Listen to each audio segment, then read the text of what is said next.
Hello my plant lovers, welcome back. ഈ orchid flower നോക്കിക്കുക, എന്താ ഭംഗിയല്ലേ. വളരെ ചെറിയൊരു പ്ലാന്റിൽ വന്ന ഫ്ലവർ ആട്ടോ. ഈ കാണുന്ന പ്ലാന്റിൽ നിൽക്കുന്ന സ്പൈക്കാണിത്. ഇതെല്ലാം സീഡ്ലിങ്സ് പ്ലാന്റ്സ് ആട്ടോ. സീഡ്ലിങ്സ് വളർത്തിയെടുക്കും. നമ്മൾ വാട്ടറിലൊക്കെ പ്ലാന്റ്സ് വളർത്തുന്ന വീഡിയോ ചെയ്തായിരുന്നു. അപ്പോൾ അങ്ങനെ നമ്മൾ പ്രൊപ്പഗേഷൻ ചെയ്ത് സ്റ്റെംസൊക്കെ വെച്ച് പ്രൊപ്പഗേഷൻ ചെയ്തെടുത്ത സീഡ്ലിങ്സ്, അതിൻ്റെ പ്ലാന്റ്സ് ആണ് ഈ കാണുന്നത്. അത്രയും അതിലിപ്പോൾ ഒരു പ്ലാന്റിൽ നോക്കിക്കേ, അപ്പോൾ സ്പൈക്ക് വന്ന് നിൽക്കുന്നുണ്ട്. സീഡ്ലിങ്സ് സംടൈംസ് ഫാസ്റ്റായിട്ട് സ്പൈക്കുകൾ വരാറുണ്ട്.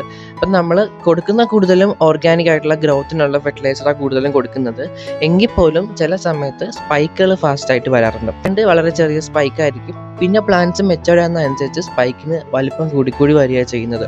ഞാൻ കൂടുതലും ഓർഗാനിക് ആയിട്ടുള്ള നമ്മുടെ കൗഡങ് സ്ലറിയൊക്കെ നേർപ്പിച്ച് അതാണ് കൊടുക്കുന്നത്. വീഡിയോ ഇഷ്ടപ്പെട്ടാൽ ചാനൽ സബ്സ്ക്രൈബ് ചെയ്ത് സപ്പോർട്ട് ചെയ്യുക. അപ്പോൾ നമുക്ക് അടുത്ത വീഡിയോയിൽ കാണാം. അതുവരയ്ക്കും ബൈ.